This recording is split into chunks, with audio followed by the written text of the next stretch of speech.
और अब बात करते हैं गुजरात की गौरव यात्रा की। गुजरात गौरव यात्रा पर भारतीय जनता पार्टी आगे बढ़ चुकी है और ये गुजरात गौरव यात्रा का तीसरा संस्करण है। इससे पहले 2002 में भी ये यात्रा चलाई गई, फिर 2017 और अब 2022 में इसकी शुरुआत की गई है। आज आपने देखा कि बीजेपी के राष्ट्रीय अध्यक्ष जेपी नड्डा ने इसकी शुरुआत की है और एक मंदिर से दूसरे मंदिर तक जाने का इसका लक्ष्य है, जिसमें 144 विधानसभाओं को भारतीय जनता पार्टी कवर करने वाली है। मीनाक्षी। बिल्कुल चारुल, एक तरफ जहां कांग्रेस है भारत जोड़ो यात्रा चलाती है, तो दूसरी तरफ भारतीय जनता पार्टी है जो गुजरात गौरव यात्रा चला रही है। 5 जगह से 5 स्थानों से इस यात्रा की शुरुआत, जिसमें अध्यक्ष जेपी नड्डा ने 2 जगहों से इसकी शुरुआत कर दी है। 3 जगह से इसकी शुरुआत होगी केंद्रीय गृह मंत्री अमित शाह के द्वारा 13 अक्टूबर को। और ऐसे में बीजेपी की ये गौरव यात्रा क्या है, ये अब आप समझिए। देखिए, गुजरात में चुनाव से पहले बीजेपी ने हुंकार ये भरी है गौरव यात्रा के जरिए कैसे वोटरों को साधा जाए, इसकी प्लानिंग और रणनीतियां।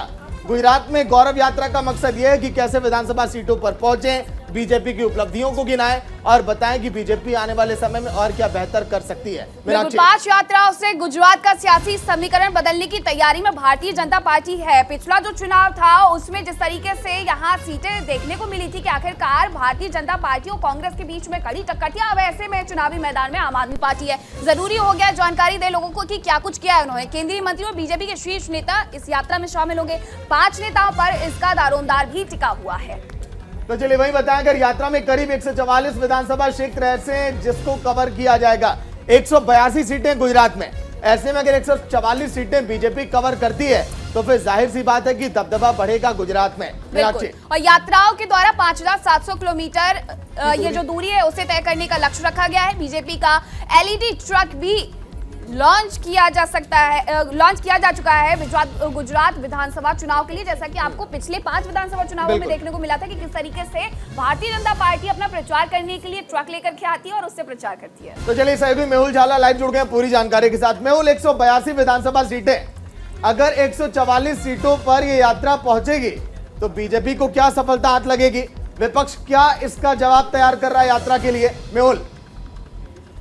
बिल्कुल, जिस तरह से तैयारियां की गई है भारतीय जनता पार्टी की ओर से, क्योंकि इस बार की जो चुनाव है वो बड़े पैमाने पर कांटे की टक्कर वाला माना जा रहा है, क्योंकि ये पहली बार हो रहा है कि बाहरी पार्टी जो कि दिल्ली और पंजाब में जिनकी सरकार है, आम आदमी पार्टी इस बार गुजरात में दमखम से चुनाव प्रचार में जुटी हुई है। कांग्रेस तो खैर अपने स्थान पर है ही है, साथ ही जिस तरह से भारतीय जनता पार्टी ने रणनीति बनाई है, 144 विधानसभा क्षेत्र, मतलब जो इंटीरियर सीटें हैं विधानसभा क्षेत्र की, उनको भी इसमें कवर कर लिया जाएगा। 145 जितनी जनसभाओं को संबोधित किया जाना है। आज भारतीय जनता पार्टी के राष्ट्रीय अध्यक्ष जेपी नड्डा ने प्रस्थान करवाया यात्रा का। जिस जगह से हार्दिक पटेल को यात्रा में जुड़ना था, उस जगह से जेपी नड्डा ने यात्रा को प्रस्थान करवाया। चूंकि महसाना जिले में हार्दिक पटेल पर प्रवेश पर पाबंदी लगी हुई है, इसके चलते हार्दिक पटेल अब अपना जो विधानसभा क्षेत्र माना जा रहा है, जहां से उनको टिकट मिला जा सकता है, उस विरमगाम क्षेत्र में जहां से यात्रा गुजरेगी उस वक्त मौजूद रहेंगे। सबसे बड़ी बात है, बड़े पैमाने पर समुदायों को जोड़ने की बात कही जा रही है। जिस तरह से पाटीदार समुदाय है, ठाकुर क्षत्रिय सेना है और कोली पटेल जो है, उन समुदायों को जोड़ने के भगीरथ प्रयास भारतीय जनता पार्टी की ओर किया जा रहा है। 2 दिन पहले ही प्रधानमंत्री मोदी ने अर्बन नक्सली गुजरात में घुसे होने की बात कही थी।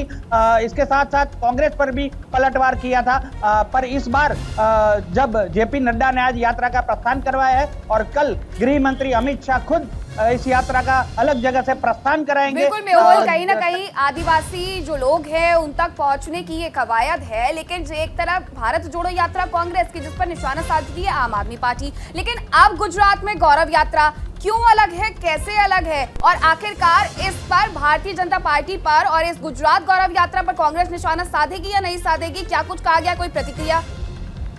बिल्कुल, फिलहाल कोई उस तरह से प्रतिक्रिया नहीं आई है, क्योंकि अब चुनावी मौका है। प्रधानमंत्री मोदी ने कल भी जनसभा में कहा था कि कांग्रेस ने एक बार मुझे मौत का सौदागर तक गिना दिया था। और मतलब जिस कदर से पुराने दिनों में पुराने चुनावों में कांग्रेस वार करती आई है, इस बार प्रधानमंत्री नरेंद्र मोदी पर कांग्रेस ने बड़ी चुप्पी साध रखी है। सीधा सरकार और डबल इंजन पर वार कर रही है।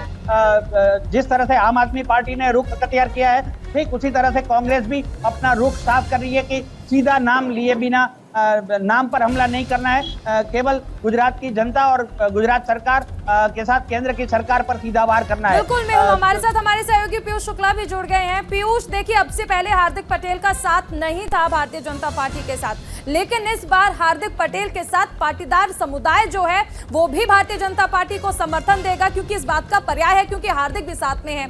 और ये अगर हम देखें तो गुजरात गौरव यात्रा का तीसरा संस्करण है, तो जाहिर सी बात है कि 2 बार सफलता मिली होगी। ऐसे में इस बार कैसे ये आगे बढ़ेगी?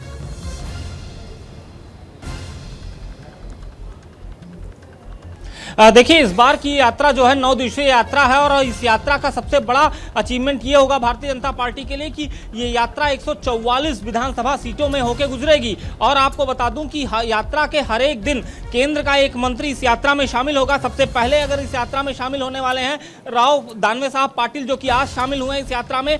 कल इस यात्रा में शामिल होंगे देश के शिक्षा मंत्री धर्मेंद्र प्रधान, इसी तरह से मनसुख भाई मांडविया, पुरुषोत्तम रूपाला, राव इंद्रजीत सिंह, हरदीप सिंह पुरी समेत जितने भी जो मंत्री हैं वो इस यात्रा में शामिल होंगे। साथ ही साथ गुजरात के जो मूल मंत्री हैं मोदी कैबिनेट में यहाँ मौजूद हैं, चाहे वो डॉक्टर मनसुख भाई मांडविया हो, चाहे पुरुषोत्तम रूपाला हो, दर्शनाबेन जरदोष हो, ये सभी इस यात्रा के साथ रहेंगे। कुल मिलाकर ये यात्रा 5000 किलोमीटर से ज्यादा का क्षेत्र जो है वो घूमेगी और 145 छोटी छोटी जनसभाएं इस यात्रा में होंगी। तो कुल मिलाकर गुजरात में एक बार बिल्कुल पीयूष, वक्त थोड़ा कम है, नजर बना रखिएगा यात्रा पर। बहुत बहुत शुक्रिया पूरी जानकारी के लिए मेहुल आपका भी। गुजरात में बीजेपी एक एक कदम फूक फूक कर रखना चाहती है, क्योंकि 27 सालों से कांग्रेस जो सत्ता में नहीं आई वो वापसी के लिए बेताब है। उधर आम आदमी पार्टी भी कई गारंटी योजनाओं के जरिए वहां पर जनता को साधने में लगी है। लेकिन क्या दोनों पार्टियां बीजेपी के वोट बैंक को काट पाएंगी? क्योंकि बीजेपी इसीलिए हर एक उनके कदम का जवाब तलाशने में लगी है।